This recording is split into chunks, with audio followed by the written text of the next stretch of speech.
Doctor Manglesh Srivastava ji, माननीय विधायकगण Shri Fatehpur Singh ji, Shri Rajesh Tripathi ji, Shri Vipin Singh ji, Shri Mahendra Pal Singh ji, Shri Pradeep Shukla ji, doctor Vimlesh Paswan ji,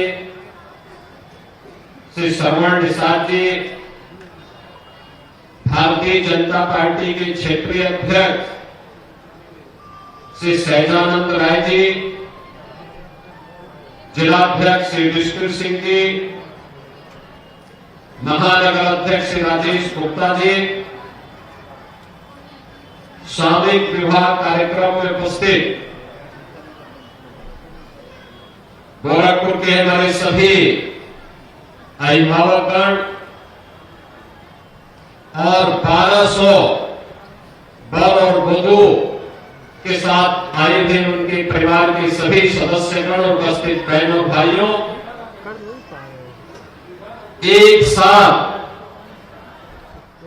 1209 युवक और युवतियां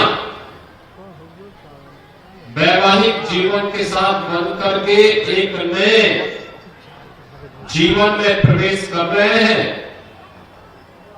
और ये हम सबका सौभाग्य है कि मुझे भी और सभी माननीय जनप्रतिनिधियों को भी इस पावन आयोजन में सहभागी बनने का अवसर प्राप्त हो रहा है।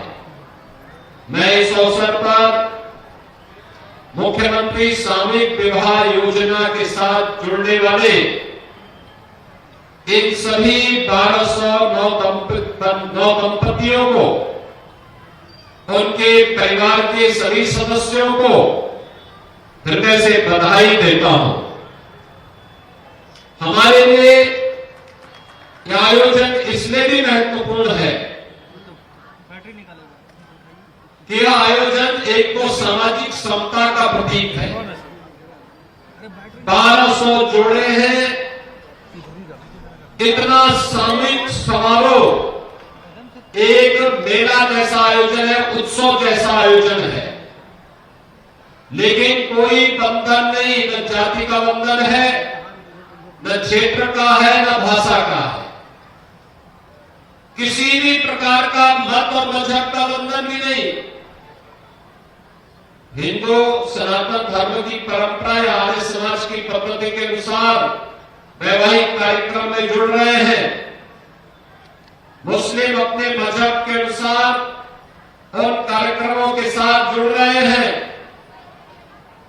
अन्य मतावलंबी भी अपने अपने मत और अपने अपने इच्छा के अनुसार इस पावन आयोजन के साथ सहभागी बन रहे हैं। दूसरा, समाज का एक जो बहुत बड़ी विकृति है दहेज प्रथा, उस पर भी एक प्रहार है। याद रखना, दहेज के कारण बहुत बार बहुत सारी कन्याएं वैवाहिक बंधन से नहीं जुड़ पाती है और सरकार ने इसलिए निर्णय लिया कि हम समाज की उन सभी कुरीतियों के खिलाफ लड़ेंगे, चाहे वह बाल विवाह हो, चाहे वह छुआछूत और अस्पृश्यता के खिलाफ अभियान हो, चाहे वह दहेज प्रथा हो। इन सब के खिलाफ यह एक लड़ाई होगी।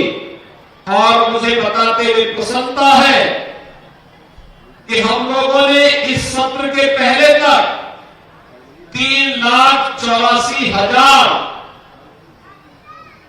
9 दंपतियों को पिछले 7 वर्ष के अंदर मुख्यमंत्री सामूहिक विवाह योजना के साथ जोड़ने में सफलता प्राप्त की।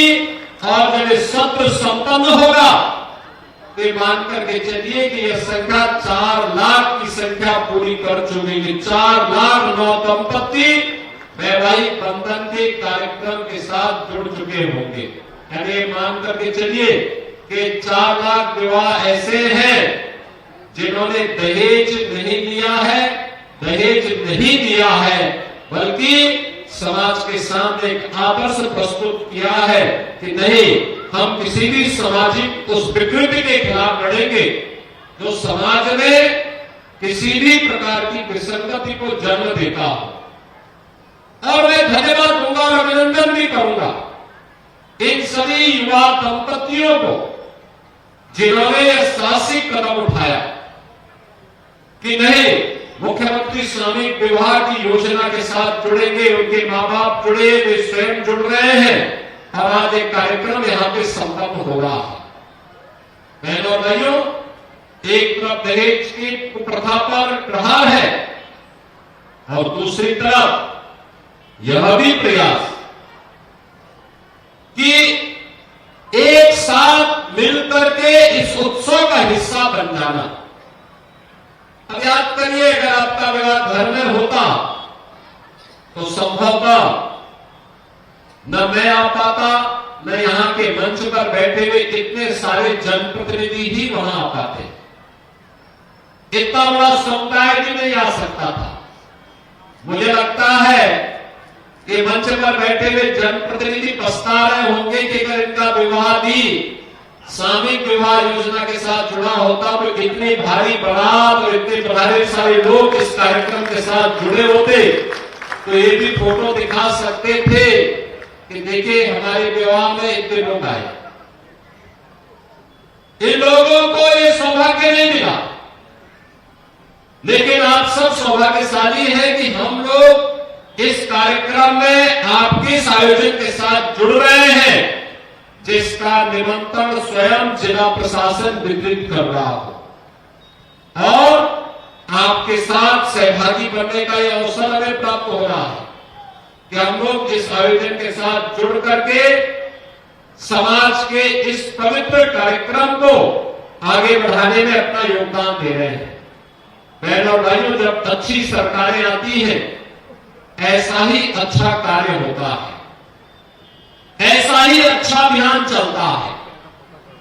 याद करिए 2014 में जब मोदी जी देश के प्रधानमंत्री बने, उन्होंने देश के अंदर अच्छे कार्यों की एक पूरी श्रृंखला खड़ी की और उसमें खासतौर पर महिलाओं के लिए बेटी बचाओ बेटी पढ़ाओ का कार्यक्रम रहा हो या फिर बेटियों को स्नातक तक की शिक्षा उपलब्ध करवाने के कार्यक्रम को प्राथमिकता के आधार पर आगे बढ़ाने का,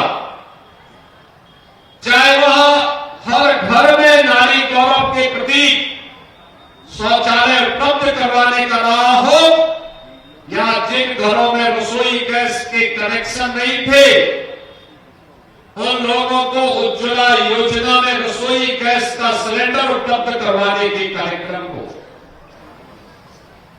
जिन लोगों को राशन की सुविधा नहीं मिल पाती थी उन्हें फ्री में राशन की सुविधा उपलब्ध कराने का कार्यक्रम, या जिनके पास आवास नहीं था उन्हें आवास देने का कार्यक्रम, जो लोग उपचार बीमारी का उपचार कराने की बजाय भटकते थे उनके लिए 5 लाख रुपए का उपचार का आयुष्मान भारत की सुविधा। और अब तो यह भी आदेश हो गया है कि 70 वर्ष से ऊपर का कोई व्यक्ति, जाति का बंधन नहीं, क्षेत्र का बंधन नहीं, भाषा का बंधन नहीं, मत और मजहब का बंधन नहीं, आय का बंधन नहीं, कोई भी व्यक्ति होगा 70 वर्ष से ऊपर का कोई भी व्यक्ति हर वर्ष 5 लाख रुपए की फ्री में उपचार की व्यवस्था किसी भी पैनल हॉस्पिटल में जाके करवा सकता है। ये सुविधा हर गरीब के लिए, समाज के हर व्यक्ति के लिए उपलब्ध कराई गई है। बहनों और भाइयों, याद करिए पहले घरों में शौचालय नहीं हुआ करते थे, गांव के रास्ते गलियां गंदी होती गरिमा पर आ जाती थी। घरों में रसोई गैस के कनेक्शन न होने के कारण कोयला में या लकड़ी में भोजन बनाना पड़ता था। उस धुएं से कितना खतरनाक जहरीला गैस निकलता था कि उस समय आंखें भी खराब होती थी और साथ साथ फेफड़े भी खराब होते थे।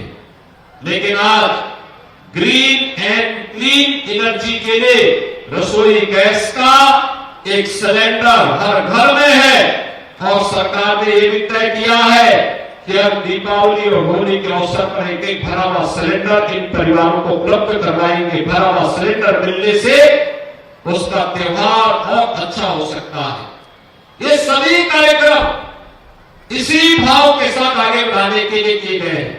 आज मुख्यमंत्री सामूहिक विवाह का एक कार्यक्रम भी पिछले 7-7.5 वर्ष से लगातार प्रदेश के अंदर हम लोग चला रहे हैं और मुझे प्रसन्नता कि लोगों ने हाथों हाथ इस आयोजन को लिया। आज भी 1200 से अधिक जुड़े इस वैवाहिक बंधन के साथ जुड़ रहे हैं।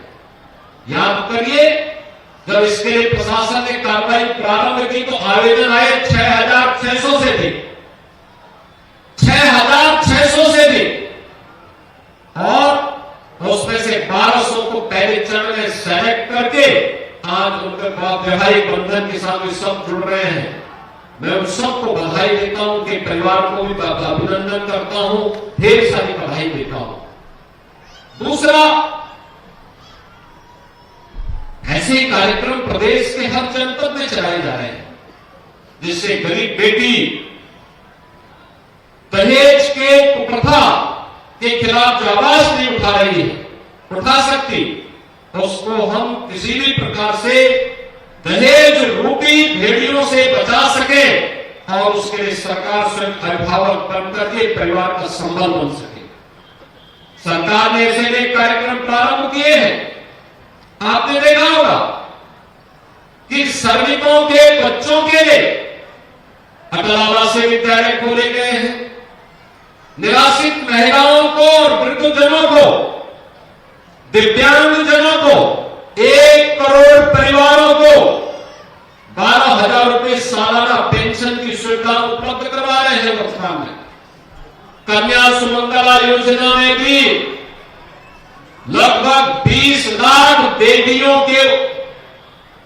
को स्वावलंबन के लिए, जो बेटी जन्म लेने से लेकर के स्नातक तक हर बेटी के लिए 25,000 रुपए का एक पैकेज मुख्यमंत्री कन्या सुमंगला योजना के माध्यम से घोषित करते हुए उन्हें लागू किया गया है, जिसमें 20 लाख से अधिक बेटियां अब तक इस योजना का लाभ प्राप्त कर रही है। आज जब हम मुख्यमंत्री सामूहिक विवाह की इस योजना के साथ जुड़ रहे हैं, इस अवसर पर मैं आप सबको एक बार फिर से बधाई देता हूं।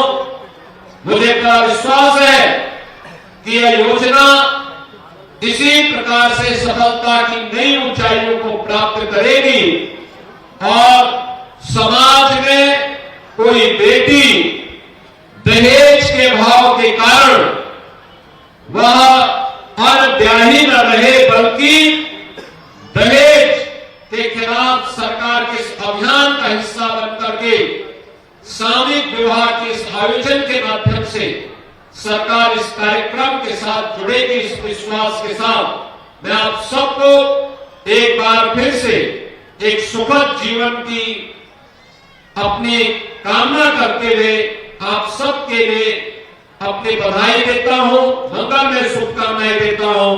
धन्यवाद। जय हिंद। मुख्यमंत्री योगी आदित्यनाथ को आप सुन रहे हैं, जिन्होंने इसे बहुत ही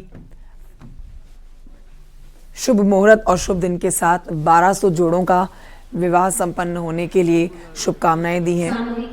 उन 1200 जोड़ों को जिन्होंने विवाह किया है, गोरखपुर से सीधे मुख्यमंत्री योगी आदित्यनाथ को आप सुन रहे हैं। ये बेहद महत्वपूर्ण कार्यक्रम 2 दिन के दौरे पर गोरखपुर पर है मुख्यमंत्री योगी आदित्यनाथ। आज का ये सबसे महत्वपूर्ण कार्यक्रम जिसमें शिरकत करनी थी, और भव्य तरीके से पूरे उत्तर प्रदेश से वो जोड़े यहाँ पहुंचे हुए हैं जो शादी करना चाह रहे थे। और देखिए सरकार की मदद से इन्होंने शादी की है, विवाह संपन्न किया है, विवाह हुआ है।